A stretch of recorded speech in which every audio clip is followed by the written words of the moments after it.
Ok, bueno, hablando un poco de lo que es la farmacología del sistema respiratorio en esta oportunidad, normalmente ya conocemos, creo que hasta el cansancio, en lo que es el sistema respiratorio y cuáles son sus funciones.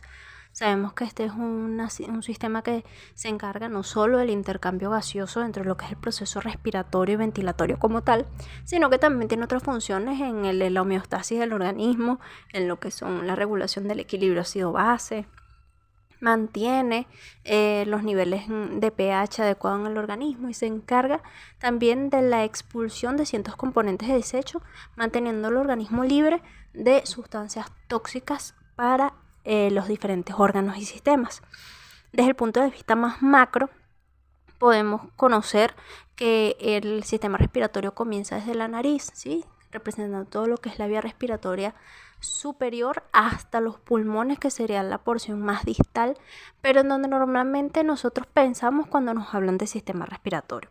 Sí, obviamente esto lleva una estructura anatómica, pasando por diferentes, digamos, segmentos, algunos que tienen una función conductora y otros que tienen una función respiratoria como tal.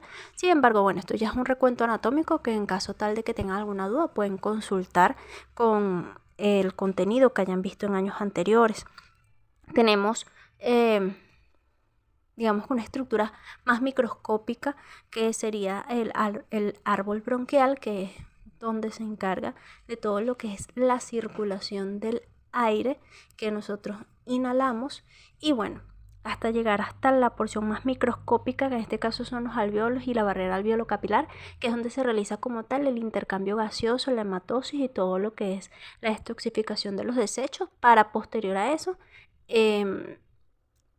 hacer la expulsión mediante lo que es la exhalación de todo lo que son los productos de desecho, en este caso el dióxido de carbono. ¿Qué pasa? La farmacología del sistema respiratorio es bastante amplia porque existen diversas familias de fármacos que se pueden utilizar.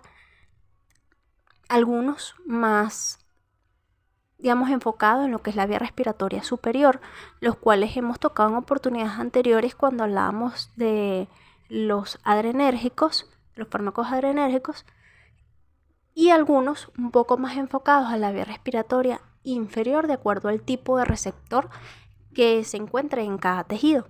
No obstante, en esta oportunidad vamos a hablar un poco de las familias de fármacos, principalmente lo que son los antihistamínicos, los inhibidores de leucotrienos, los broncodilatadores, los antitusígenos, los expectorantes y los inmunomoduladores, haciendo especial énfasis en los esteroides relacionados con lo que es la acción que cumplen sobre el sistema respiratorio.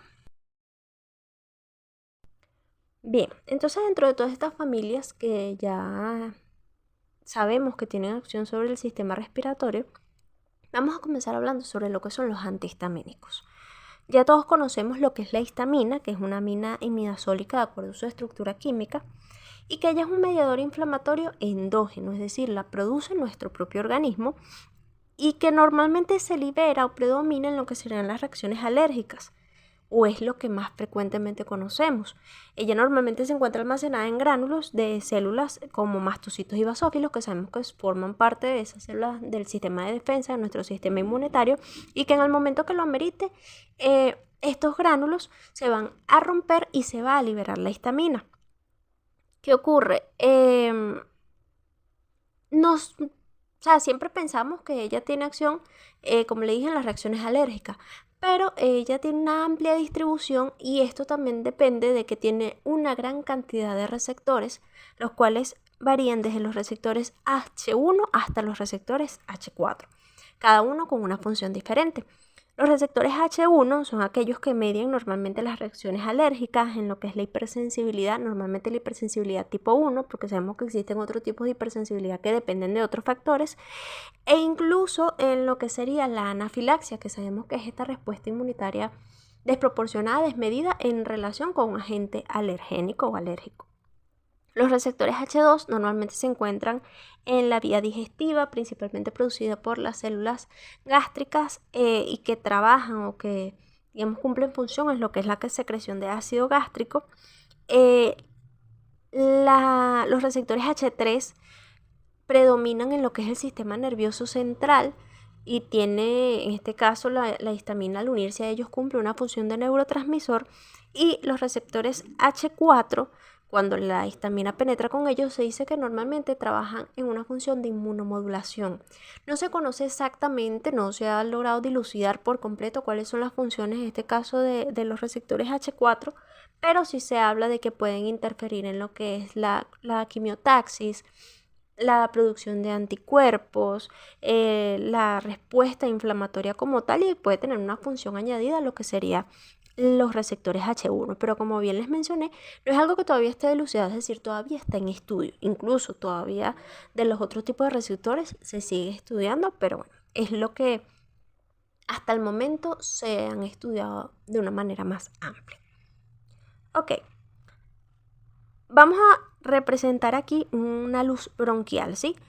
Claro, cuando yo hablo de la acción que tiene sobre la histamina sobre los receptores H1, esto puede ser muy variante porque, como le dije, de gran amplitud. Podemos tener receptores H1, por ejemplo, a nivel cutáneo, pero también en la vía respiratoria, que es donde nosotros nos vamos a centrar en este momento porque es lo que nos compete de acuerdo al tema actual.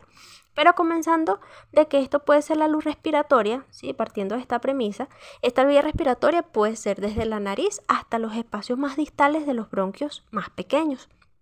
¿Qué ocurre? Esta vía respiratoria es una vía respiratoria, vemos que se encuentra libre, pero cuando por alguna causa penetra el organismo algún componente inflamatorio, en este caso lo vamos a representar con A de alérgeno, pero esto también puede ser algún factor infeccioso, llámese virus, bacterias, puede ser algún factor mecánico o térmico, por ejemplo, un estímulo por frío o calor, la presencia de alguna partícula también que penetre la vía respiratoria y que genere, digamos, una respuesta inflamatoria, o la presencia de alguna toxina. Normalmente, o dentro de las más frecuentes, son las toxinas de animales, por ejemplo, por picadura de algún insecto, o toxinas presentes en fármacos o alimentos.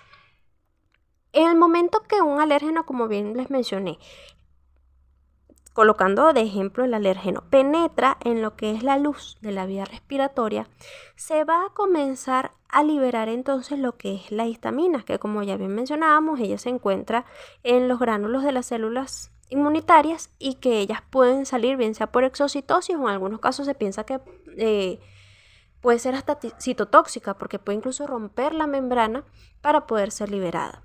Entonces esta histamina penetra también, o mejor dicho, comienza a ser liberada en la vía respiratoria, y ella va a ir en búsqueda obviamente de sus respectivos receptores, en este caso los receptores H1. ¿Qué pasa? En el momento que los alérgenos penetran, la histamina se va a comenzar a unir a sus respectivos receptores.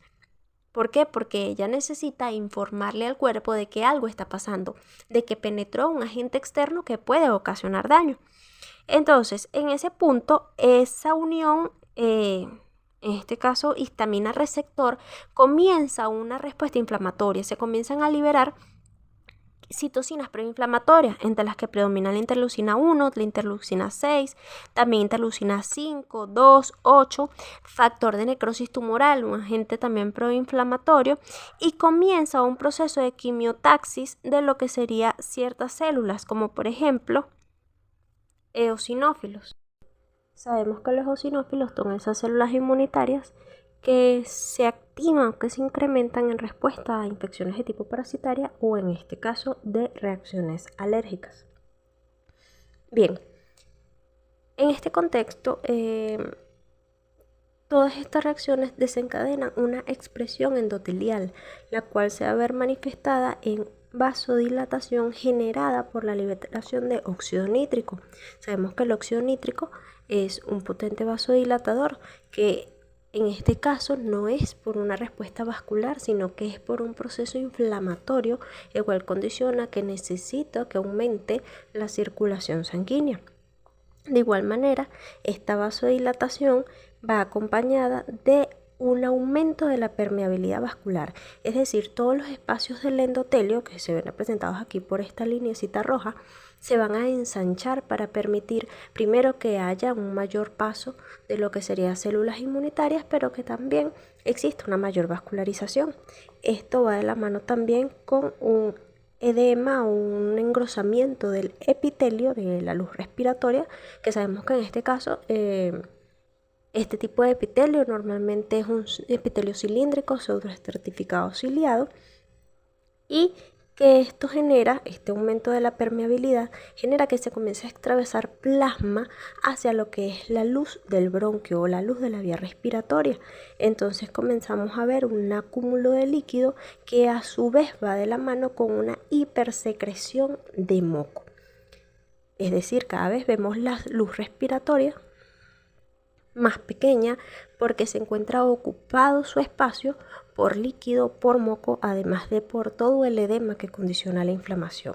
Es en este punto donde comienza a trabajar un proceso de retroalimentación positiva y se comienzan a liberar una mayor cantidad de citocinas, una mayor cantidad de agentes proinflamatorios, mayor quimiotaxis de células, y se comienzan a liberar anticuerpos producto de todo lo que es la respuesta inmunitaria de tipo humoral, principalmente lo que serían las inmunoglobulinas.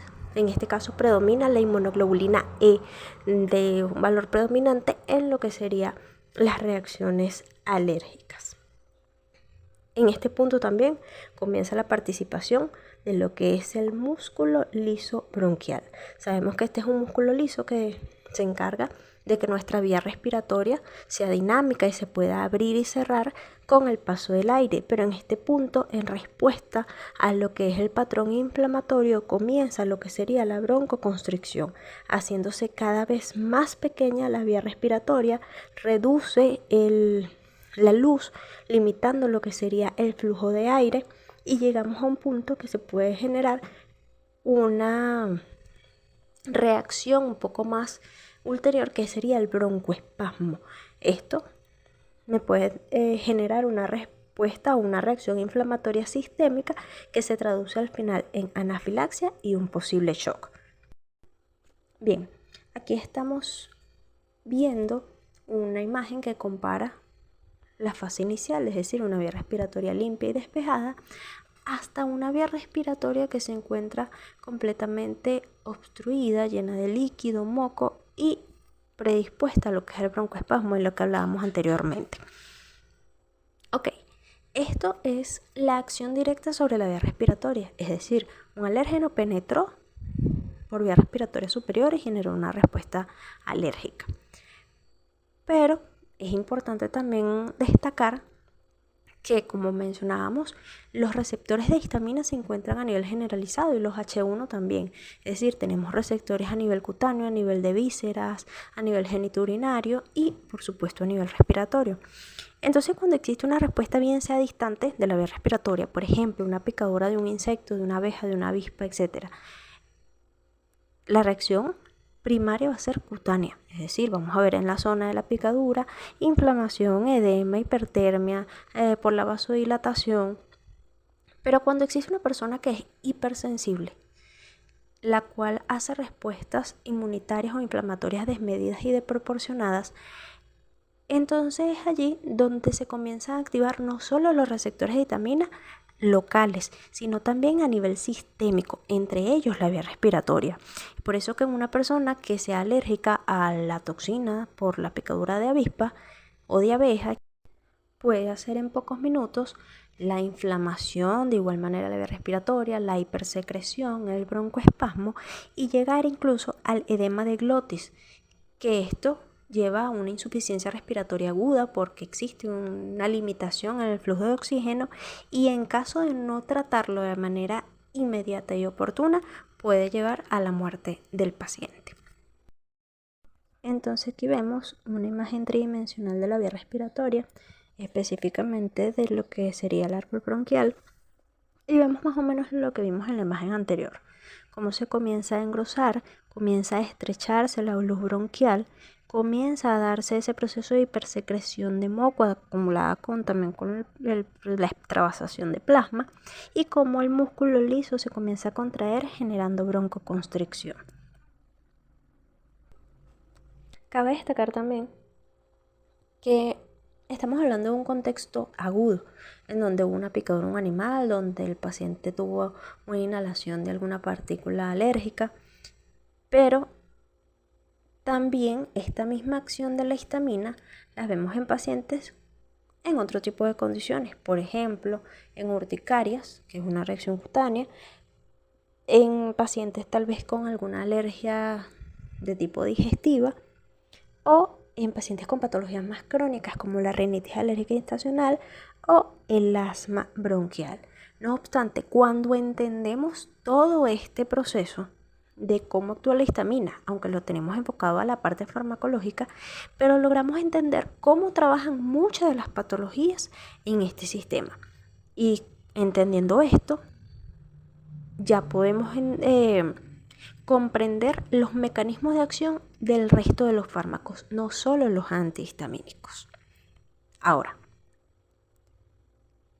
¿cuál es la acción de los antihistamínicos? Entonces allí donde nos vamos al principio, donde vemos esta imagen, donde recordando solo está el alérgeno que penetró en la vía respiratoria y se comenzó a liberar la histamina. Es allí donde el fármaco comienza su acción. Ok, entonces vemos esta imagen y coloquemos ejemplo un paciente que él ya por antecedente conocido sufre de rinitis alérgica. Y resulta que estuvo en un sitio donde inhaló partículas de polvo, ya él sabe que el polvo le desencadena la rinitis. Entonces él, posterior a esta inhalación, comienza a hacer prurito en la región nasal, rinorrea anterior y alina abundante. Entonces él, ya de acuerdo al protocolo que está acostumbrado a seguir, se toma un antihistamínico, en este caso loratadina. Resulta que la loratadina, al penetrar el sitio de acción, él se va a unir de manera reversible a los receptores que normalmente ocupa la histamina, es decir, los receptores H1. ¿Qué va a pasar aquí? Que cuando la histamina quiere llegar a su sitio de unión, no va a poder porque ya este sitio está previamente ocupado. ¿Qué ocurre? Entonces, allí es donde está la disyuntiva de los ciertos autores, que algunos dicen que la histamina actúa como antagonista porque bloquea el sitio de acción de la histamina. Pero entonces algunos hablan de que no, de que lo que realiza es un agonismo inverso. ¿Por qué? Porque no solo está bloqueando el sitio de acción, sino que genera una reacción inversa, de allí su nombre. Es decir, no solo bloquea, sino que disminuye la respuesta inflamatoria, disminuye la hipersecreción de moco, disminuye la inflamación y todas las citocinas que se liberan. Entonces, es allí donde no solo estamos tapando el sitio de la histamina, sino que también estamos ejerciendo una acción contraria. Entonces allí su mecanismo de acción radica en que se une de manera reversible a los receptores H1 de la histamina, generando un agonismo de tipo inverso. Ok, dentro de lo que son los antihistamínicos, es amplia la cantidad de antihistamínicos con los que contamos en la práctica médica y ellos tienen diferentes estructuras químicas, lo que ha permitido clasificarlas en familias, como por ejemplo las etanolaminas, las alquilaminas, piperacinas. Eso lo podemos evidenciar en el cuadro que tenemos allí y que lo podemos conseguir en las literaturas. Sin embargo, en la práctica médica no es tan frecuente escuchar este tipo de clasificación, sino que se clasifica más bien por generación. ¿Por qué se habla de esto? En algún momento se desarrolló una primera familia de fármacos, por eso se denomina primera generación, las cuales con el tiempo se evidenció que tenían una determinada cantidad de efectos secundarios que no siempre eran tan positivos para el paciente. Con el tiempo, como pasa con todos los medicamentos, se fueron realizando estudios donde se generó formulaciones químicas distintas con otro tipo de medicamentos que tenían una menor cantidad de efectos adversos. Ahora, ¿de qué dependía esto? No solo de la estructura, dependía también de su farmacocinética, de la manera en cómo se distribuían, del tipo de receptor al que se unen. Entonces, todo esto ha llevado a que sea, entre comillas, más frecuente el uso de los fármacos de segunda generación. Ojo, no quiere decir que los de primera generación no se usen, porque incluso hay algunos todavía de uso frecuente, como la difenidramina, el dimenidrato, la clorfeniramina, todavía es muy frecuente. Pero cuando revisamos la práctica actual, nos damos cuenta que es más común escuchar el uso de levocetiricina, cetiricina, desloratadina, fexofenadina. Incluso algunas literaturas, estos últimos fármacos que mencioné, que son de segunda generación, los clasifican como que si fueran una tercera generación derivada de la segunda, porque su formulación química hace que en algunos casos sean más eficaces y que tenga una menor incidencia de lo que son efectos adversos o que incluso disminuyan las posibilidades de generar toxicidad en un paciente. Sin embargo, dentro de la clasificación, digamos, más habitual, se habla de antihistamínicos de primera generación y de segunda generación. Ahora, para poder entender esto que acabamos de explicar, es necesario que podamos conocer la farmacocinética, porque como bien mencionamos hace un momento, depende de todo este paso del fármaco por el organismo que se den fenómenos relacionados con el mecanismo de acción, bien sea los efectos primarios, los efectos esperados o los efectos secundarios. En cuanto a lo que serían los antihistamínicos H1, sí, en relación con su farmacocinética, ellos tienen normalmente muy buena absorción por vía oral, ¿sí?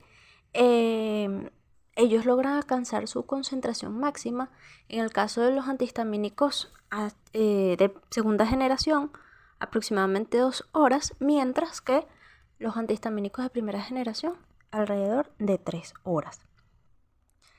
Ahora, se habla de que tiene una buena administración vía oral, no obstante hay fármacos que ellos tienen también en presentaciones para administración parenteral, la cual su absorción va, digamos que más o menos equivalente a lo que es la absorción por vía oral, incluso en algunos casos hasta mejor.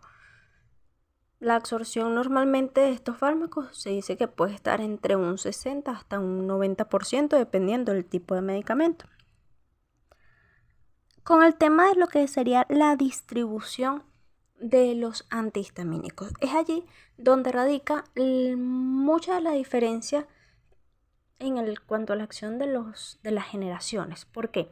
Porque los antihistamínicos de primera generación, ellos tienen una amplia distribución al punto de que tienen una gran capacidad para atravesar la barrera hematoencefálica. ¿Y qué ocurre? Que ellos tienen una estructura química similar a la de ciertos aminas endógenas y algunos neurotransmisores, y pueden generar entonces efectos muscarínicos, antimuscarínicos, anticolinérgicos, pueden antagonizar receptores alfa-adrenérgicos. Entonces, en este contexto de que ellos están bloqueando receptores de neurotransmisores endógenos, es donde allí se evidencian los efectos adversos. Por ejemplo, sedación, alteración de la memoria, alteración del estado de alerta. Es cuando entonces se desarrollan lo que serían los fármacos de segunda generación. ¿Por qué? Porque a pesar de que tienen una buena distribución plasmática, no atraviesan la barrera hematoencefálica. Entonces esta cantidad de efectos adversos o efectos secundarios que se evidenciaron con los fármacos de primera generación ya no están presentes, o por lo menos en muy mínima expresión. ¿Qué quiere decir que no se utilicen los de primera generación? Sí se utilizan, porque incluso a esos efectos secundarios se le ha buscado un beneficio terapéutico. Hay algunos fármacos que por este bloqueo muscarínico que tienen, puede tratarse los casos de cinetosis, por ejemplo, que son estos mareos relacionados con el movimiento, también en casos de síndrome vertiginoso, enfermedad de Meniere, o sea, es algo que a pesar de no es el efecto principal del fármaco, pero que tienen una acción, digamos, terapéutica en casos específicos. De igual manera, también algunos fármacos antihistamínicos son comercializados como inductores del sueño, porque en determinadas dosis específicas, por esta capacidad de penetrar la barrera hematoencefálica, pueden ser estabilizadores del sueño en el tratamiento de insomnio, sobre todo insomnio cuando es eventual, que no tiene algún origen psiquiátrico, en pacientes adultos sobre todo. Con el tema de lo que sería la vida durante lo que es la distribución del fármaco, los fármacos de primera generación, ellos pueden tener un efecto de alrededor de 6 horas, 8 horas, mientras que con los fármacos de segunda generación, todo lo que es su absorción y distribución ha permitido que las formulaciones se puedan administrar de 12 o incluso cada 24 horas. En cuanto a lo que sería su metabolismo, casi todos tienen un metabolismo hepático y son metabolizados a través de lo que es la vía del citocromo P450, aunque algunos fármacos de segunda generación pueden sufrir lo que es el efecto de primer paso hepático. Ahora bien, en el caso de lo que es la eliminación en los antihistamínicos de primera generación, muchos se excretan por vía biliar, siendo eliminados finalmente por las heces, y algunos en carácter minoritario se eliminan por vía urinaria.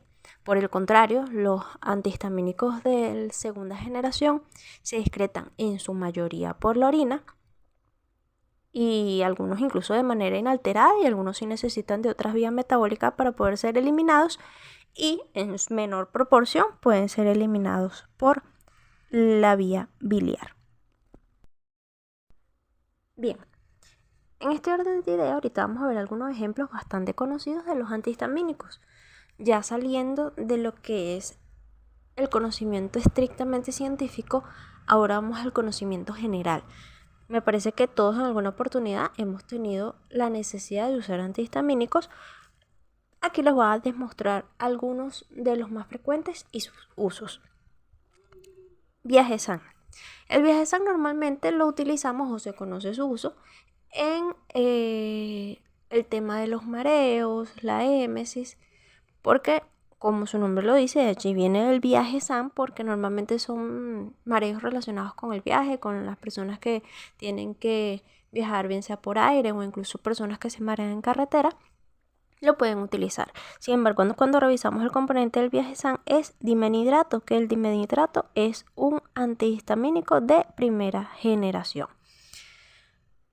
Por otro lado, tenemos la difenidramina, también un antihistamínico de primera generación.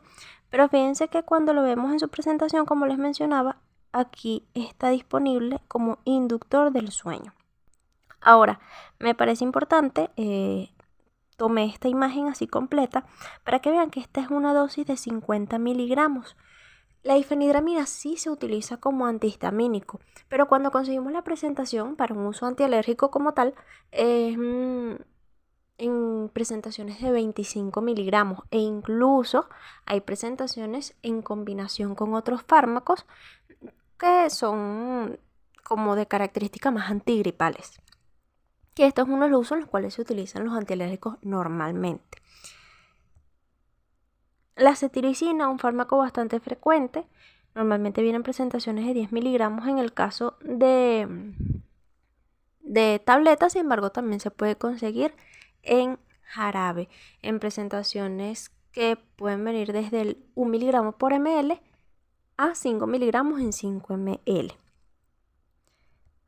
Tenemos, aquí está la presentación pediátrica también, que viene en jarabe, así como también la loratadina se puede conseguir en una presentación similar en 5 miligramos, y la presentación en tabletas de 10 miligramos. Estos últimos, como bien sabemos, son dentro de la característica de ser de segunda generación. aquí tenemos la desloratadina. La desloratadina es un fármaco de uso frecuente, viene en presentación pediátrica, también en presentación de tabletas, e incluso ya viene en combinación con otros fármacos, en este caso inhibidores de leucotrienos, que bueno, que lo vamos a ver más adelante. Cuando revisamos las características de los medicamentos, se habla de que la desloratadina es uno de los que tiene los efectos más potentes en el manejo de ciertas patologías, aunque igual que los anteriores se puede utilizar en el caso de la rinitis alérgica, en pacientes asmáticos, en procesos gripales, infecciones respiratorias. Ella tiene un efecto también marcado en lo que es el tratamiento de la urticaria, de las dermatitis alérgicas, en fin. La fexofenadina también un fármaco bastante potente, también un uso bien importante en el manejo de patologías cutáneas o respiratorias. Aquí tenemos el Rinomax. El Rinomax normalmente lo conocemos como un descongestionante nasal, pero esto viene en combinación con un adrenérgico, un antibiótico y un antihistamínico, en este caso la clorfeniramina. La clorfeniramina que tiene el Rinomax es la misma que conseguimos en combinación con fármacos esteroides, por ejemplo, para manejo de patologías cutáneas. En algunos sitios se consiguen estas presentaciones. También se consigue en combinación con antipiréticos, por ejemplo el clorace, que es de uso muy frecuente, es acetaminofén más clorfeniramina. Y también se utiliza en manejo de patologías de pacientes pediátricos. Esto también se consigue incluso en combinación con antitusivos, y sobre todo en lo que es fármacos precisamente para la tos seca. Y este es uno de los fármacos más frecuentes en el uso parenteral. Esta clorfeniramina es la que conocemos como clorotrimetrón y es un fármaco de una acción bastante rápida, sobre todo, como bien les mencionaba, cuando se administra por vía parenteral en pacientes con intoxicaciones, con alergias alimentarias, alergias farmacológicas, siempre y cuando no estén complicadas con un posible proceso de anafilaxia. Chévere, entonces ya sabemos todos los usos y las indicaciones terapéuticas que tienen los antihistamínicos, sabiendo que ellos se pueden tomar y se pueden administrar en cualquier cuadro que curse con una hipersecreción de moco, cuadros que cursen con rinorrea, bien sea procesos crónicos como rinitis alérgica, asma, o procesos agudos como inflamaciones, infecciones de la vía respiratoria, procesos tóxicos por alguna toxina de animal, por alguna ingesta alimentaria, por alguna intoxicación farmacológica. Pero como todo fármaco tiene sus posibles reacciones adversas. Entre ellas no podemos descartar una hipersensibilidad. No es frecuente, pero es posible que un paciente sea alérgico al antialérgico. ¿Por qué causa? Por las mismas causas que pudiera ser alérgico a cualquier otro fármaco. Bien sea porque por genética desarrolló sensibilidad a la sustancia o porque entró en una dosis tóxica para su organismo. Con este tipo de fármacos pasa que, como es de venta libre, muchas personas piensan que lo pueden consumir indiscriminadamente sin contemplar las posibles consecuencias. Ahora, cuando revisamos los efectos adversos más frecuentes, normalmente están relacionados a los antihistamínicos de primera generación. No quiere decir que los de segunda generación no las produzcan, sí, pero como bien les explicaba, la idea de ellos es reducir al mínimo las reacciones adversas. Pero en el caso de los de primera generación, por todo el tema de que atraviesan la barrera hematoencefálica y la poca selectividad que tienen con los receptores, en el sentido de que pueden unirse a cualquier receptor que tenga una estructura similar a la de la histamina, entonces el efecto más evidente es la sedación, pero también puede generar alteraciones de la memoria, mareos, confusión, cambios en la conducta. De igual manera, por sus efectos antimuscarínicos, pudieran generar sequedad en las mucosas, bien sea la mucosa oral, la mucosa ocular, también puede generar midriasis. No se descarta una posible alteración genitourinaria, se habla de que pudiera generar incluso insuficiencia renal en algunos pacientes.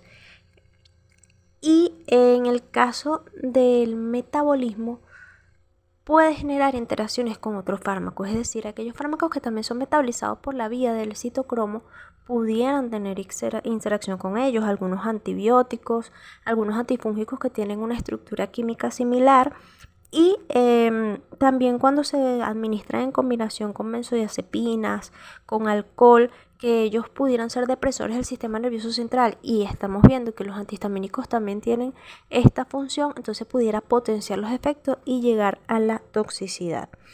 De igual manera también se habla de que estos son fármacos que, como bien decíamos anteriormente, tienen receptores no solo en la vía respiratoria, sino también a nivel sistémico, pudiera generar arritmias, taquicardias y alteraciones que se pueden evidenciar en el electrocardiograma, con una de las más frecuentes es una prolongación del intervalo QT. Estos solo por mencionar algunos, ya que no se descarta que puede existir otros efectos adversos, bien sea a nivel central o incluso alteraciones gastrointestinales como vómito, diarrea, anorexia, en fin. Les invito a leer y ampliar un poquito su conocimiento sobre este tema y los otros posibles efectos adversos frecuentes e infrecuentes. Ok, entendiendo entonces lo que es ya los antihistamínicos, ahora vamos a comenzar a hablar de lo que son los inhibidores de leucotrienos. Ya este es un término que conocemos con anterioridad cuando veíamos el tema de antiinflamatorios no esteroideos, que decíamos que existían dos vías. Una vía, la de la ciclooxigenasa, que esta COX es la que se inhibe con lo que son los AINES, y por otra vía, que era la vía de la lipoxigenasa, se sintetizan otros componentes, en este caso los que vienen a colación en este momento, que son los leucotrienos. Fíjense que aquí se habla que ellos son producto de la oxidación a través de lo que es la vía de la lipooxigenasa 5. Ahora, para que esto pueda pasar, normalmente existe una proteína activadora, que en este caso es la denominada proteína FLAP, de acuerdo a sus siglas en inglés, que es la proteína activadora de la lipooxigenasa 5, ¿sí? ¿Qué pasa? Una vez que se da este proceso de activación, se comienza lo que es la síntesis de leucotrienos, los cuales tienen varias divisiones o varias subclasificaciones. Entre ellos tenemos lo que son los leucotrienos A, B, C, D y E. En este caso nosotros nos interesan en su mayoría lo que son los leucotrienos C, D y E, porque ellos en conjunto forman algo que se denomina sustancia de reacción lenta de la anafilaxia, que es la que se encarga de todos esos procesos relacionados con alergia, reacciones inflamatorias, más que todo desde el punto de vista respiratorio. Ahora, estos leucotrienos, estos que mencionamos, son también llamados leucotrienos peptídicos o cistenilleucotrienos, los cuales tienen receptores específicos, entre los que tenemos los receptores cis-LT1 y los receptores cis-LT2. Ahora, los receptores cis-LT2 normalmente se encuentran presentes en una amplia cantidad de tejidos. Tenemos corazón, vaso, endotelio, pero los cis-LT1 se encuentran en gran amplitud o en su mayoría en lo que es la vía respiratoria, y es de allí donde radica nuestro punto de atención en este momento. Entonces, ¿cómo trabajan los leucotrienos? Recordando esta imagen que teníamos en un principio cuando hablábamos de antihistamínicos, igualmente cuando un alérgeno penetra la vía respiratoria, que la histamina se une a sus receptores, de esta manera, así como se libera histamina, también se comienza a liberar leucotrienos, los cuales también tienen su receptor, que en este caso los cis-LT1. ¿Qué pasa? En el momento que el alérgeno penetra y entra en contacto y da la información de que realmente es una sustancia que puede ser dañina o que puede generar algún tipo de lesión, y en este caso, vuelvo y repito, hablo de alérgenos, pero también puede darse en otros procesos inflamatorios, ¿qué va a pasar? Los leucotrienos se van a unir a su receptor, igualmente como pasa con la histamina. No obstante, a pesar de que los fenómenos fisiológicos que se desencadenan a partir de esta unión son parecidos a lo que se dan en lo que es la unión de la histamina a su receptor, se dice que estos van a ser no solo más potentes, sino también más duraderos. Entonces, ¿cuáles son los hallazgos procedentes de lo que es la acción de los leucotrienos? Se puede desencadenar quimiotaxis, es decir, él va a traer células proinflamatorias que generen una mayor respuesta inmune. Se va a desencadenar aumento de la permeabilidad, porque primero necesito que aumente más la cantidad de células que penetren, así como también aumentar la vascularización, y eso conlleva también a una posible extravasación de plasma, una hipersecreción de moco, el moco en este caso como un mecanismo inflamatorio y también como defensa con el fin de tratar de expulsar las partículas que se encuentran lesionando el tejido, un consecuente edema por todo el proceso inflamatorio que condiciona un aumento de volumen de la vía respiratoria y un broncoespasmo. El broncoespasmo, con un mecanismo muy similar a como les mencionaba con los antihistamínicos, sin embargo, se dice que puede ser más potente que el que se da en la histamina. Ahora, este tipo de agentes proinflamatorios abunda mucho en pacientes con patologías que tienden a la cronicidad, por ejemplo, pacientes que sufren de dermatitis atópica y un poco más evidente, pacientes con rinitis alérgica y con asma.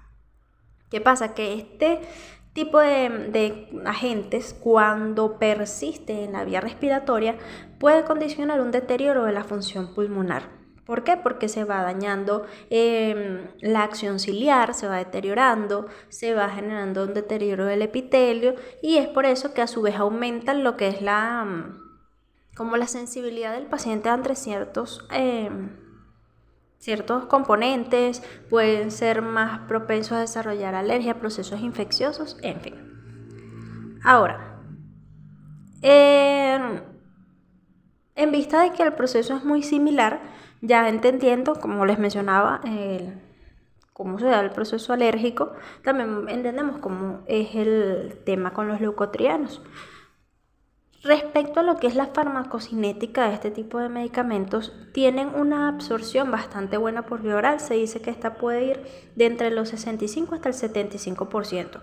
No obstante, algunas literaturas hablan de que consumir el medicamento con alimentos puede interferir en su absorción.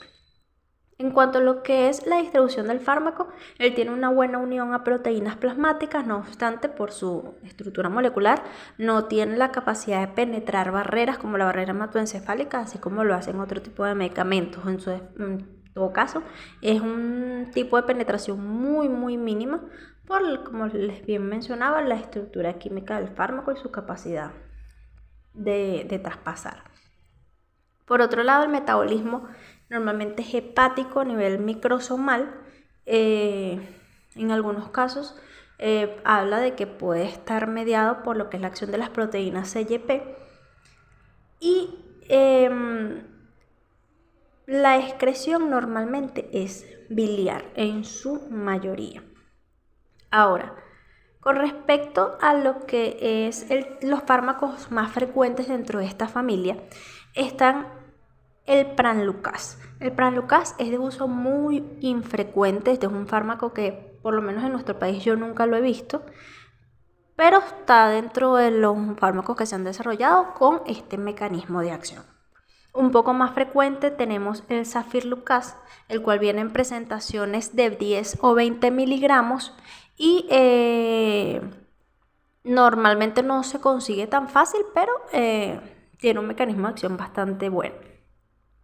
Y con respecto a lo que es el Montelukast, también conocido frecuentemente como Airón, es el de uso más amplio hasta el momento, y la ventaja de él que vienen varias presentaciones, que vienen presentaciones de 4, 5 y 10 miligramos, los cuales van en dependencia de la edad y el peso del paciente. Este es un fármaco que tiene una ventaja que se puede administrar desde cada 12 hasta 24 horas por su vida media y normalmente se administra en la noche porque está estudiado que los leucotrienos normalmente tienen un mecanismo de acción que predomina en la noche y es por eso que siempre van a ver que esa es la hora que normalmente es indicado a los pacientes. Y que en ese momento se piensa que hay un remodelado del epitelio y por eso favorece el Montelukast para disminuir lo que es el deterioro de la función pulmonar que hablábamos hace rato. Con respecto a este tipo de medicamentos, ellos tienen un rango bastante bueno en cuanto a la tolerancia con el paciente, no obstante ninguno se escapa de tener posibles efectos adversos.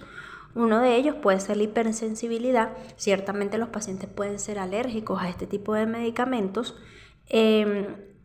Puede generar alteraciones gastrointestinales como por ejemplo diarreas, dispepsia. Puede también generar alteraciones del sensorio, en los cuales se dice que puede ocasionar somnolencia, sobre todo. De hecho, una de las recomendaciones con estos fármacos es no administrarlo en pacientes que ameriten estado de alerta, conductores, personas que tengan que mantenerse despiertos porque puede generar, como bien les mencioné, somnolencia, y en algunos casos se habla de cambios en el estado de ánimo. A pesar de que no es frecuente, siento que ha venido en ascenso porque incluso me ha tocado ver pacientes que le han suspendido el tratamiento porque genera alteraciones o cambios en la conducta de los pacientes, sobre todo en niños. Es algo que sí, ciertamente está contemplado en algunas literaturas, pero no era tan frecuente como para la actualidad. Por otro lado, existe otro tipo de fármacos que realmente su uso es muy escaso, que son los inhibidores de la 5-lipoxigenasa. Hasta el momento solo se conoce lo que es el Xileuton, pero todavía está en estudios, todavía no se ha comprobado su efectividad y su rango de seguridad para el paciente. Bien, hablando un poco de lo que son los broncodilatadores, estos son un tipo de fármacos que normalmente son administrados para la inducción de la relajación del músculo liso bronquial en patologías que cursan con inflamación de la ya mencionada vía respiratoria y broncoconstricción. Dentro de estas patologías normalmente se encuentran lo que son las alergias, como ya mencionamos hace rato, que estas alergias, producto de toda la inflamación que se da, uno de los pasos es la constricción del músculo liso y sobre todo en aquellos casos de alergias crónicas que persisten en el tiempo o incluso en anafilaxia. Cualquier caso de hiperreactividad bronquial también genera broncoconstricción, hiperreactividad por diversos motivos, bien sea por este mismo causa alérgica o también por algún proceso infeccioso que condicione que la vía respiratoria comience a trabajar más allá de lo normal o de lo habitual. Casos como asma bronquial, que es una de las patologías más frecuentes y que por su misma fisiopatología genera este cuadro, y en casos como enfermedad pulmonar obstructiva crónica. ¿Qué pasa con la EPOC? La EPOC, a diferencia del asma, cuando revisamos la definición, su fisiopatología, nos damos cuenta que la broncoconstricción que se da en el asma es de carácter reversible. Normalmente, por métodos, cuando realizamos espirometrías, cuando realizamos algún método de estudio de la condición respiratoria, nos damos cuenta que el asma es una patología que cede y mejora ante la administración de broncodilatadores. La EPOC, su mejoría clínica posterior a la administración de estos fármacos es mucho más limitada, y esto incluso es un método diagnóstico para poder diferenciar o establecer un diagnóstico diferencial entre una patología y otra. en relación a la respuesta con lo que es la administración de broncodilatadores. Por otro lado, existen otras patologías también, como por ejemplo la fibrosis quística, que también es un criterio para poder emplear este tipo de fármacos. Dentro de los fármacos broncodilatadores se encuentran los beta-adrenérgicos, los antimuscarínicos y las metilxantinas. En este caso vamos a hablar un poco de lo que son los beta-adrenérgicos. Vamos a comenzar hablando un poco de lo que es un mecanismo de acción. En primer lugar, todo ocurre en la membrana celular. Esta es la membrana celular habitual, la estructura de la bicapa fosfolipídica de una célula muscular. Por ser una célula muscular, vamos a saber que su capacidad funcional está dada por lo que serían los filamentos de actina y de miosina, que son los que permiten la contracción, ¿sí? Mediante lo que sería su acortamiento y elongación para permitir la contracción muscular, que en este caso es lo que a nosotros nos ocupa, porque de eso depende la broncoconstricción. Ok, como toda membrana celular, en este caso tiene unos receptores que aquí, por estar hablando de beta-adrenérgicos, nos interesan los receptores, en este caso beta 2. ¿Qué pasa con estos receptores? Estos receptores normalmente son ocupados por los agentes que ya conocemos, como la adrenalina, noradrenalina. Pero en este caso,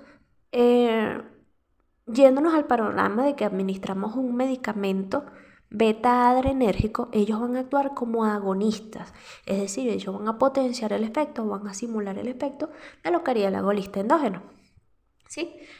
Ahora, en este caso, ¿qué es el mecanismo de acción del agonista? Él, como bien sabemos, se va a unir al receptor, ¿verdad? Que este receptor a su vez va a estar ligado a una proteína G. Es decir, que ella trabaja por un mecanismo de segundos mensajeros. En este caso, esta formación de este complejo, es decir, receptor, agonista y proteína G, va a desencadenar unos fenómenos bioquímicos, entre los cuales el primero va a ser que el guanosin difosfato va a unirse o va a fosforilarse con otra molécula, convirtiéndose en guanosin trifosfato o GTP. El siguiente paso a esto va a ser la conversión del ATP, en este caso a adenosín monofosfato cíclico, que realmente él es un excelente segundo mensajero. Entonces, esto a su vez es el que va a dar origen a los pasos subsiguientes, que en primer lugar va a ser la activación de la proteína sinasada. Ella cumple no solo una función de receptor para el adenosín monofosfato cíclico, sino también ejerce un mecanismo de retroalimentación, porque si ella se activa, aumenta las concentraciones de AMP intracelular y a su vez el proceso puede ser continuo. ¿Qué genera esto? Que la membrana se hiperpolarice. Sabemos que en este caso, si la membrana está hiperpolarizada, eso va a generar una disminución en lo que son los potenciales de acción. Es decir, que esos potenciales en espiga que se dan, que en este caso son dependientes de los canales de calcio, van a estar bloqueados o inhibidos. Entonces, se va a reducir a su vez lo que es el calcio citosólico, producto de lo que es la fosforilación de las proteínas, y entonces al disminuir esto va a disminuir también lo que es la fosforilación de la actina-miosina. Al esto no ocurrir, va a disminuir progresivamente lo que es la contracción muscular. Entonces, el hecho de que se bloquee de manera digamos reversible el receptor y que genera un agonismo, va a aumentar lo que es la polarización de la membrana, que a su vez se va a traducir en disminución de la contracción muscular. ¿Qué pasa si yo disminuyo la contracción muscular? El músculo obviamente va a relajar, y ¿qué va a pasar con la broncoconstricción? Va a mejorar clínicamente. Por otro lado, ya entendiendo cómo trabajan los beta-adrenérgicos y en el caso de lo que es la contracción muscular, que no es muy diferente a lo que hace con los otros músculos, pero en este caso de las patologías respiratorias nos interesa para mejorar la sintomatología del paciente que posiblemente esté cursando con broncoespasmo, también es importante saber que ellos tienen diferentes tipos de acción en relación con su duración. Entonces, primero es importante saber que vamos a tener receptores beta-adrenérgicos que son beta 1, que son cardioselectivos, los beta 2 normalmente relacionados a lo que es el músculo liso, que es el que estamos hablando en este momento de la vía respiratoria, y los beta 3 que normalmente tienen un efecto metabólico o interfieren en lo que es el tema de la lipólisis. En este caso, como bien mencionábamos, nos interesa hablar de los receptores presentes en el músculo liso, pero ellos a su vez se van a clasificar en que son no selectivos y en receptores selectivos. Los no selectivos son aquellos que ya sabemos, como por ejemplo la efedrina, los mismos neurotransmisores, pero también tenemos aquellos selectivos que farmacológicamente se caracterizan por ser de duración corta, de duración larga o de duración ultra larga. Vamos a comenzar con los de acción corta. Uno de los más frecuentes en lo que es la práctica médica es el salbutamol. El salbutamol es considerado de acción corta, pero ellos tienen una característica. Primero, que su inicio es muy rápido, es decir, ellos pueden alcanzar un efecto que inicia a partir de los 5 minutos posterior a administrar el medicamento. Pero, ¿por qué son de acción corta? Porque su duración es limitada. Puede llegar a un pico alrededor de las 3 horas, pero a un máximo de 6 horas ya su efecto está muy disminuido. ¿Qué pasa con el salbutamol? Él es una excelente técnica de rescate en procesos de crisis de broncoconstricción por su rápido inicio del efecto. Este puede venir en presentaciones tanto de aerosol para inhalación oral y también para nebulización. Ahora también hay una presentación del salbutamol en tabletas, la cual se consigue de 2 a 4 miligramos, también se consigue con el nombre de albuterol, pero su efectividad no es tan buena como en los casos que se aplica por inhaloterapia o nebuloterapia. Pasa con el salbutamol como pasa con otros fármacos, y creo que es algo que hemos hablado anteriormente, que normalmente para el manejo de las crisis se aplica la nebuloterapia, pero en el caso de tratamiento de mantenimiento, es decir, para que el paciente se vaya a su casa y de manera ambulatoria pueda administrar el tratamiento, se recomienda la inhalación por vía oral, el inhalador, valga la redundancia, porque primero se aprovecha mejor el medicamento y segundo, hay un menos riesgo de lo que es contaminación, no se somete tanto el medicamento a lo que es la evaporación. Entonces, si el paciente tiene la mascarilla y se la quita, entonces pierde también efectividad el fármaco. Entonces, bueno, es algo que pasa con este medicamento, pero también con todos los demás que vamos a hablar. Bien, por otro lado tenemos un ejemplo de fármaco que es el salmeterol, pero este ya no es de acción corta, sino que es de acción larga. ¿Cuál es la diferencia entre los de acción corta y los de acción larga? Los de acción corta, como bien se mencionó, ellos inician rápido su efecto, pero dura poco tiempo. Es una acción reducida en el tiempo. En cambio, los de acción larga, ellos comienzan su efecto en un tiempo más prolongado, es decir, aproximadamente a los 45 minutos, pero su acción terapéutica puede durar hasta 12 horas. Entonces, mientras uno inicia rápido y dura poco, los de acción larga inician lento, pero duran bastante. De estos ejemplos también tenemos lo que es el formoterol, siendo también de acción larga, pero ellos tienen la característica de que también pueden venir o solo o en combinación con algún otro tipo de fármacos, que puede ser un esteroide para potenciar el efecto.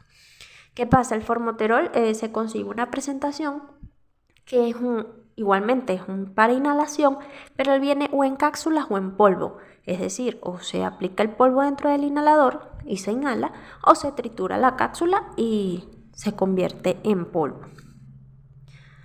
Por otro lado tenemos lo que es el indacaterol. Este ya no es de acción corta, no es de acción larga, sino es denominado de acción ultralarga. Es decir, que su acción, ¿por qué se denomina ultralarga? Porque ya no dura 12 horas, sino que dura alrededor de 24 horas. Esto tiene una ventaja sobre todo en esos pacientes que son crónicos, que tienen, por ejemplo, EPOC, porque facilita la administración y el cumplimiento del tratamiento, porque como por ser una sola vez al día, no genera tanta incomodidad en el paciente el tener que administrarlo en dosis tan repetidas y favorece que él se pueda pegar más rápido porque es una sola vez, a la misma hora y es un beneficio. Ok, dentro de lo que es la farmacocinética de estos medicamentos, en general, más allá de su duración, ellos tienen como ciertas características similares. ¿Cuáles son ellas? Primero, que en relación con su absorción vía oral es bastante baja, porque ellos no tienen, digamos, una gran capacidad de absorberse por la vía digestiva, y es por esto que se administran por vía, o más frecuentemente por vía inhalatoria, porque así su absorción aumenta. Claro, normalmente por ser por gases, vapores, partículas inhaladas, la capacidad de evaporación que tienen también es limitada. Ahora ellos en ese proceso de inhalación también tienen una ventaja, que es que se adhieren a la vía digestiva, lo cual puede generar después un proceso de deglución. Ahora esta deglución, después de esto se pierde mucho el efecto por esta baja absorción que ya se mencionó por vía oral. En cuanto a su distribución, él tiene una baja unión a proteínas, por lo tanto su distribución plasmática es muy limitada y normalmente ellos son de metabolismo hepático. Ahora, gran parte de estos fármacos, sobre todo cuando se administran por vía oral, tienden a presentar un gran efecto de primer paso. Su excreción normalmente es renal y en muy pocas concentraciones su excreción es por las heces. Ahora, haciendo una salvedad un poco con respecto a lo que es el tema de los efectos adversos, ellos igualmente tienen ciertos efectos en común, pero de los cuales uno de los principales es la taquicardia. ¿Qué pasa? A pesar de todos los beneficios que pueden dar estos fármacos en determinadas condiciones, el hecho de la unión a receptores que se encuentran también presentes en otros tejidos, como por ejemplo el tejido cardíaco, puede condicionar a este tipo de efectos adversos. Obviamente también puede generar arritmias por el tipo de tejido que estamos trabajando, puede generar temblores, sobre todo por su unión a lo que son los receptores adrenérgicos, puede generar calambres musculares porque de una forma u otra también está interfiriendo con lo que es el metabolismo del calcio y los potenciales de acción, y puede generar trastornos metabólicos como por ejemplo acidosis, hipocalcemia, en fin. Cabe destacar que mencionábamos de que la absorción por vía oral, a pesar de ser baja, cuando se administra este tipo de fármacos por vía oral, tiende a aumentar la probabilidad de desarrollar efectos adversos. Y es otra de las causas por las cuales también se administra principalmente por vía inhalatoria, no solo por su aprovechamiento, sino también por la disminución de los efectos secundarios. Ok, hablando de lo que son los antimuscarínicos, necesitamos entender primero lo que es un mecanismo de acción, y por eso volvemos de nuevo a lo que es la membrana celular. Una membrana parecida a la que ya vimos anteriormente, la cual en este caso va a tener receptores. Por estar hablando de receptores muscarínicos, vamos a hablar principalmente de lo que son los receptores M3, que son los que se encuentran principalmente o en mayor cantidad en lo que es músculo liso, tanto de bronquios como de tráquea y resto de porciones de la vía respiratoria. Este tipo de receptores también se encuentran unidos a proteína G. Existen otro tipo de receptores, en este caso los M2, que ellos también pueden estar en músculo liso. No obstante, en vía respiratoria no tienen una participación tan amplia en lo que es la constricción, pero sí tienen una alta participación en lo que es la liberación de acetilcolina. ¿Qué ocurre? De igual manera, en este caso vamos a hablar de un antimuscarínico que en este caso antagoniza al receptor M3 principalmente, que en este caso sería el que se encarga de captar la acetilcolina para generar lo que es la contracción, porque al fin y al cabo estamos hablando de una fibra muscular también. Si yo estoy colocando o estoy administrando un fármaco antimuscarínico, obviamente estoy bloqueando el receptor muscarínico. ¿Qué ocurre? La activación, en este caso, de lo que es la proteína G por esta unión fármaco-receptor, activa lo que sería la acción de lo que es la fosfolipasa beta 1. Fíjense que al final, igual al que en el caso de los broncodilatadores beta-adrenérgicos, existe una serie de moléculas de señalamiento dadas por lo que es la activación de las proteínas G. Pero mientras había una vía en los fármacos beta-adrenérgicos, aquí es otra, y la cual está dada por el primer ente de señalamiento, que sería la fosfolipasa beta 1. ¿Qué pasa? Ella genera a su vez la liberación de lo que es inositol trifosfato, que él tiene la capacidad de estimular al retículo endoplasmático. ¿Para qué se estimula el retículo endoplasmático? Conociendo sus funciones, para lo que es la liberación de calcio intracelular para aumentar sus concentraciones citosólicas. Si yo aumento el calcio, ¿qué va a pasar con los filamentos de actina y de miosina? Van a tener el sustrato necesario para ellos poder generar su movimiento de contracción, que al fin y al cabo esa es la función de ellos. Ahora, por otro lado, de manera paralela, se activa por medio de lo que sería la acción de la proteína G, la liberación de ADP ribosa, ¿sí? Que es un azúcar que también estimula la liberación y el aumento de las concentraciones de calcio citosólico. Ahora, ¿cuál es la acción como tal entonces del fármaco antimuscarínico? Bloquear el receptor M3, en una gran amplitud y escasamente el receptor M2. ¿Por qué? En este caso yo bloqueo el receptor M3 porque entonces inhibo toda la cadena que ya vimos de la fosfolipasa, el inositol trifosfato, en fin, y al final se disminuye la contracción muscular. Y si yo disminuyo la contracción muscular, ¿qué inhibo también? La broncoconstricción. ¿Por qué se inhibe escasamente los receptores M2? Porque recordemos que este es un receptor que no solo se encuentra en vía respiratoria, sino que también se encuentra en otros tejidos, como por ejemplo el tejido cardíaco, y no necesito que se inhiba ese tejido por completo porque puedo generar otras complicaciones sistémicas. Ahora bien, en cuanto a lo que son los fármacos antimuscarínicos, también voy a tener algunos de acción corta y otros de acción larga. Dentro de la acción corta, el más común que conocemos, como venimos hablando de los más frecuentes clínicamente usados, tenemos lo que es el bromuro de hipatropio.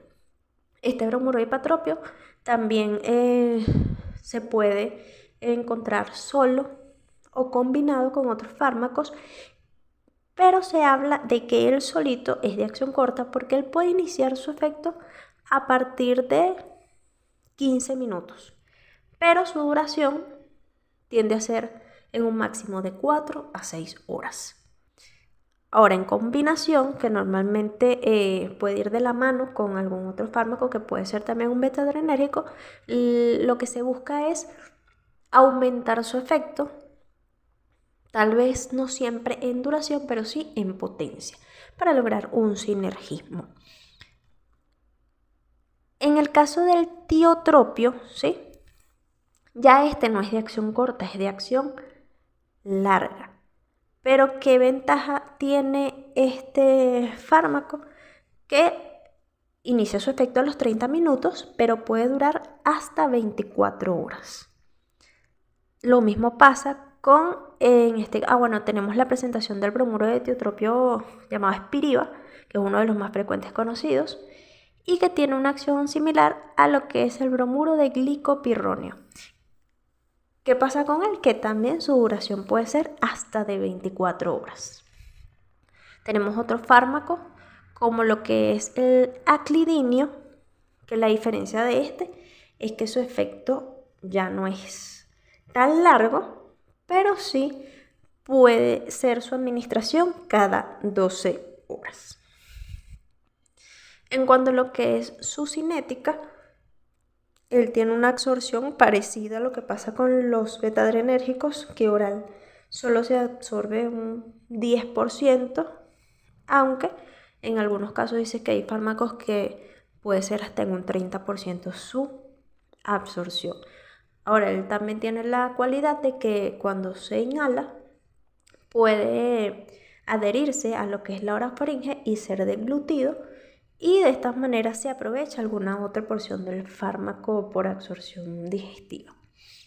En cuanto a su distribución, también tiene poca unión a proteínas plasmáticas, también es de metabolismo hepático, pero en este caso su excreción está principalmente por las heces y en menor proporción por la orina. En cuanto a lo que son sus efectos adversos, recordemos que estamos hablando de un antimuscarínico. Por ende, sus efectos adversos van en relación con el tipo de bloqueo que realizan, lo cual me puede generar sequedad de mucosas, mucosa oral, mucosa conjuntival. También puede generar alteraciones en la motilidad gastrointestinal, porque recordemos todas las acciones que tiene la acetilcolina sobre la vía digestiva. Entonces puede generar alteraciones como vómitos, diarreas o estreñimiento. Puede generar arritmias cardíacas. En este caso, la taquicardia es la más frecuente y puede generar mareos desde el punto de vista neurológico. Bien, mencionábamos desde un principio que entre los fármacos broncodilatadores tenemos los betadrenérgicos, los antimuscarínicos y las metilsantinas. En este caso les queda para investigación el mecanismo de acción de las metilsantinas, principalmente la aminofilina y la teofilina. Y van a buscar además cuáles son los principales efectos adversos de la administración de esos fármacos, cuáles son las precauciones que hay que tener en relación con esto. Ahora, vamos a hablar un poco de lo que son fármacos que nos ayudan de manera complementaria a lo que es la farmacología de la vía respiratoria, y vamos a hablar de los antitusígenos y expectorantes. En primer lugar, es importante saber que la tos es un mecanismo inmunitario, ¿sí? Es decir, tiene un componente inmunitario para el organismo, ya que ella se encarga de expulsar las partículas, secreciones o agentes irritantes que sean un potencial agente obstructivo para la vía respiratoria. Es decir, ella evita la obstrucción, así como también la irritación de la vía respiratoria. Ahora, la tos está dada por lo que es un proceso de estimulación a nivel de lo que son fibras nerviosas llamadas fibras C, que se encuentran en el epitelio o en la submucosa de nuestra vía, en este caso respiratoria, valga la redundancia. ¿Qué ocurre? Que cuando algún agente, como bien mencioné, irritante, o cuando existe algún proceso de secreción o alguna partícula que genere compresión sobre estas fibras, va a ser estimulado el centro de la tos. Sí, el centro de la tos se encuentra a nivel de lo que es el sistema nervioso, atraviesa lo que es el núcleo de tracto solitario, y en este centro, localizado en gran parte en lo que es el bulbo raquídeo, se van a enviar señales que van a estimular lo que es el reflejo de la tos. Ahora, estas señales van a condicionar varias fases. Primero lleva a un proceso de inspiración y luego va a un proceso de compresión que consiste en una elevación del diafragma, uso de la musculatura accesoria a nivel del tórax, y luego un proceso explosivo que genera la expulsión, en este caso el propio acto de toser, que lleva a dirigir al exterior lo que serían las partículas que se encuentran obstruyendo la vía. ¿Qué ocurre? La tos, ella puede dividirse en dos tipos, ¿sí? Hay una tos seca, que en este caso es más irritativa, y una tos productiva, que es aquella que lleva alguna expectoración y que, bueno, sabemos que en el caso de las características de la expectoración, me orienta hacia un posible diagnóstico. Normalmente, la capacidad de expectoración va a depender incluso de la edad de la persona, hasta de la costumbre de hacerlo, porque no todas las personas tienen la capacidad de toser y expectorar, sobre todo en los pacientes pediátricos. Ahora, normalmente la tos que se le debería administrar tratamiento debería ser la tos seca. La tos productiva no se debería tratar con fármacos para inhibirla. ¿Por qué? Porque si tenemos una producción de moco, nos conviene más bien sacarlo, expulsarlo. Y si inhibimos el reflejo de la tos, obviamente esta expulsión se va a ver limitada. También algunas literaturas clasifican la tos en dependencia de la duración. Algunos hablan de que la tos puede ser aguda si es menor a 10 días y crónica si es mayor de este tiempo. Lo que sí es importante saber es que la tos es de origen multifactorial, es decir, puede ser por alguna patología aguda, un proceso infeccioso. También puede ser por patologías respiratorias crónicas, como ya sabemos, por ejemplo, asma, que es muy frecuente, EPOC, fibrosis pulmonar, en fin. Y también incluso puede estar dada la tos por patologías digestivas, como por ejemplo la enfermedad por reflujo gastroesofágico, que por continuidad genera irritación de la vía respiratoria y genera o produce una estimulación del centro de la tos.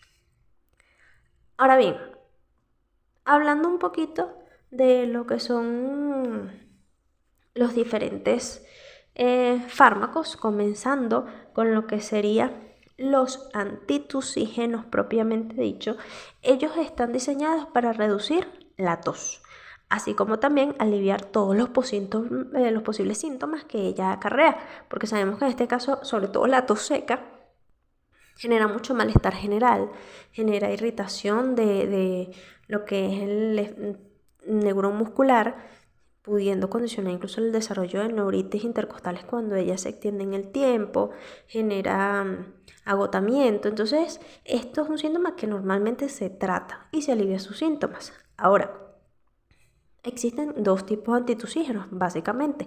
Están los que son de acción central, que trabajan directamente en el centro de la tos, y tenemos los que son de acción periférica, que trabajan fuera del sistema nervioso central, normalmente en lo que son las fibras C, ¿sí?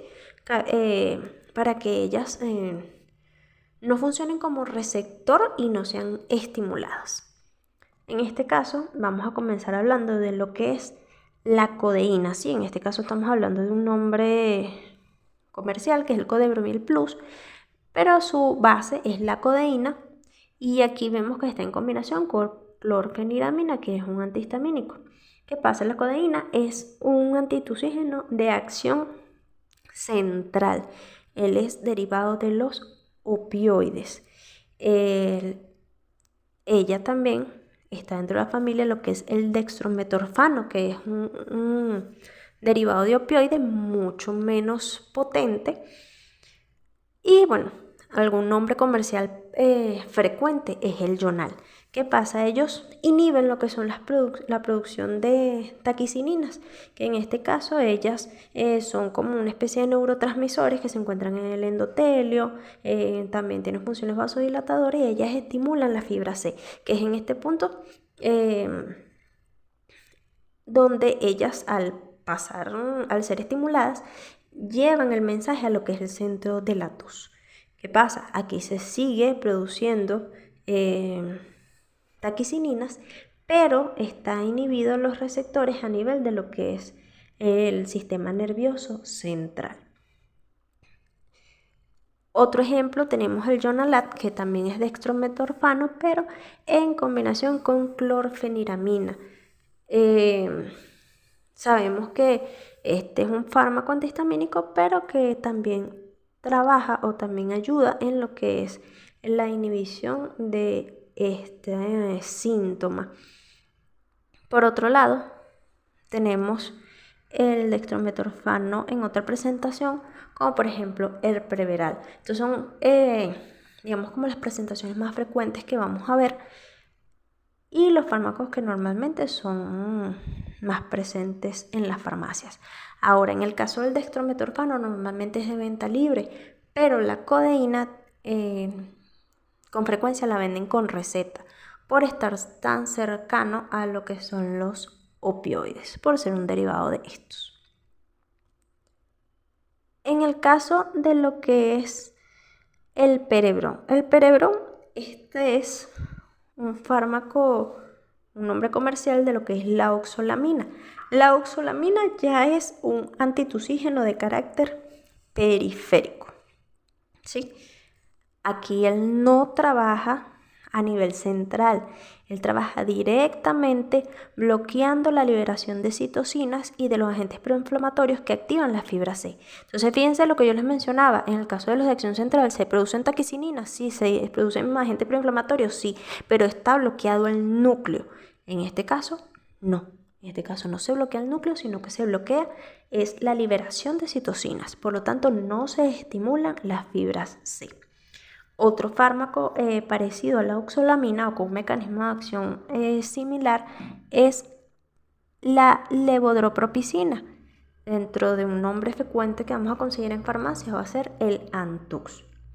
Estos son fármacos que normalmente lo podemos conseguir tanto en presentaciones adultos como en presentaciones pediátricas.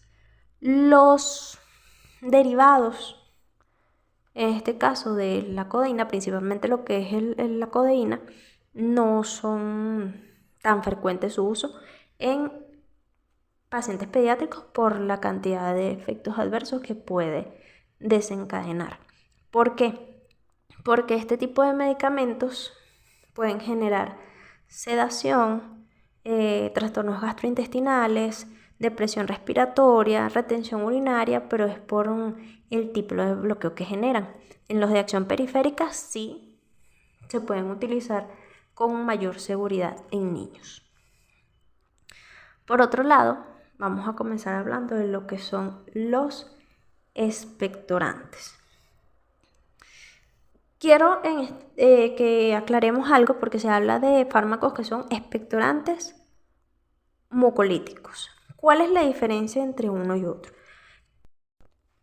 Se dice que los expectorantes, ellos tienen la capacidad de estimular la expulsión de las secreciones, bien sea por la expectoración, es decir, el paciente tose y en ese proceso bota el esputo, o por la deglución, es decir, el paciente tose, quedan las secreciones a nivel faríngeo y el paciente luego se lo traga, lo deglute. Y normalmente este es un tipo de fármaco que está elaborado a base de aceites, de plantas naturales, contiene mentol, alcanfora, entonces guayacol, que esto facilita la expulsión, como ya mencioné, de las secreciones. Mientras que el mucolítico, ellos tienen un mecanismo de acción diferente, ya que ellos se encargan de disminuir la viscosidad de las secreciones y esta disminución hace que ella sea más líquida y pueda ser expulsada con mayor facilidad. Entonces, mientras uno está ayudando a que se expectore, el otro está haciendo esa expectoración más líquida. En este caso, tenemos allí en pantalla guaifenesin.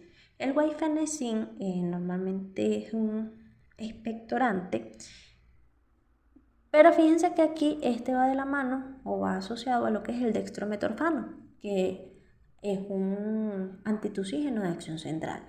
No siempre estos fármacos son tan utilizados porque, como decíamos, la función de la expectoración es eliminar productos de desecho, partículas o incluso agentes infecciosos que están ocasionando un daño al organismo. Entonces, si yo a su vez estoy administrando un antitusígeno, el efecto que estoy generando es como paradójico. Entonces, no siempre se administra. Pero es para que puedan evidenciar el tipo de combinaciones en las cuales se puede conseguir. Ahora, la guaifenesin solo es muy bueno, muy amplio su uso como expectorante, pero él solo, por su cuenta. Incluso el guaifenesin se consigue, no, aquí no es tan frecuente, pero sí en el exterior, en tabletas, también se puede conseguir en tabletas. Aquí tenemos una presentación de un expectorante. Este es a base de plantas, que es la Hereda helix, que es el Prospan. Ahorita su uso está muy frecuente. También lo podemos conseguir en otra presentación como el Fluirin, Edralif, que ambos son también expectorantes a base de este medicamento. Y otra característica es que estos son un tipo de expectorantes muy utilizados en pacientes diabéticos, ya que normalmente sus formulaciones vienen sin azúcar. Aquí vamos a evidenciar ya lo que es la carboximetilcisteína. Este es un expectorante también mucolítico, es decir, normalmente él tiene ambas funciones. Sin embargo, es principalmente mucolítico y fluidificante de las secreciones bronquiales. De que tenemos en pantalla es de uso pediátrico, pero esto también se consigue en presentación para adultos, y se consigue también la carboximetilcisteína con otros nombres, incluso por su nombre genérico. Se pueden conseguir hasta en tabletas dispersables, se puede conseguir en polvo, en sobres, para lo que es la administración en pacientes que lo ameriten. ¿Qué pasa con la carboximetilcisteína? Ella actúa rompiendo lo que son los enlaces sulfidrilo de lo que es la secreción mucosa, aumenta lo que es la ocupación de la secreción por partículas, por moléculas de agua, y la hace más líquida. Este es un medicamento que es precursor del glutatión, ¿sí? Que sabemos que es una vía metabólica, en este caso para detoxificar a nivel hepático. Y es por esto que se utiliza este fármaco como un antídoto en lo que son las intoxicaciones por acetaminofén, porque induce la formación de glutatión, que en este caso facilita digamos que la eliminación del agente tóxico dejado por el acetaminofén. Por otro lado tenemos otra presentación como es la del Broxolflem, también carboximetilcisteína. Tenemos la carbocisteína, es un agente parecido al anterior, solo que este no es precursor del glutatión, por ende no se utiliza con el otro efecto de antídoto, pero sí también es un excelente expectorante. Aquí tenemos un nombre comercial como es el Longanil. Otros también de uso muy frecuente y un poco más económico, el Ambroxol, el cual se puede conseguir solo, se puede conseguir en presentaciones pediátricas, en presentación para adultos, y en combinación con otros fármacos. Allí la que tenemos presente es en combinación con loratadina, es decir, tenemos el efecto expectorante mucolítico, pero también tenemos el efecto antihistamínico, que a su vez disminuye en parte la hipersecreción de moco. El mucobrol, también un nombre comercial de lo que es la bromexina. La bromexina es un fármaco muy frecuente, también viene en presentaciones pediátricas o de adulto. Se pueden conseguir en presentaciones de 4 miligramos y de 8 miligramos, y tiene la capacidad de ser tanto expectorante como mucolítico de las secreciones. El uso de estos fármacos, como bien les mencioné, es complementario de los otros medicamentos que ya estudiamos. Es decir, ellos normalmente por sí solos cumplen acción, sí, pero no atacan la causa. Es decir, ellos necesitan ir de la mano con otro tipo de medicamento para hacer un sinergismo.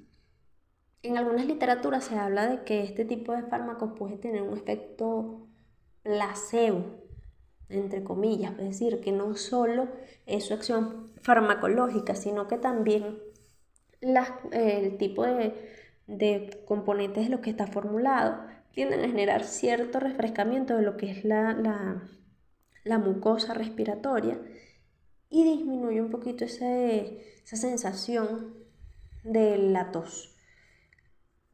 También se dice que las concentraciones de azúcares en este tipo de fármacos tienen un efecto en la liberación de endorfinas, que genera una sensación de placer, de tranquilidad, y disminuye la ansiedad que está dada en los procesos de este tipo.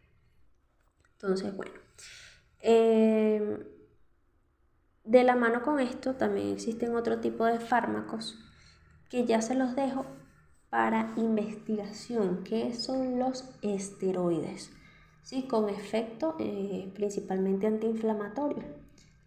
Ya más o menos conocemos el uso de los esteroides porque lo hemos mencionado anteriormente, pero quiero que indaguen sobre los esteroides más usados por vía inhalatoria y por vía parenteral en el contexto de procesos respiratorios que cursen con disnea, con broncoconstricción, es decir, con todo este cuadro que ya venimos hablando en lo que va de esta clase.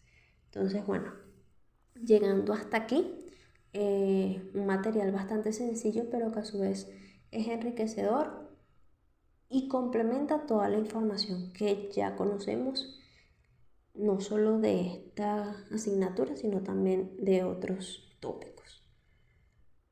Cualquier duda, estamos a la orden.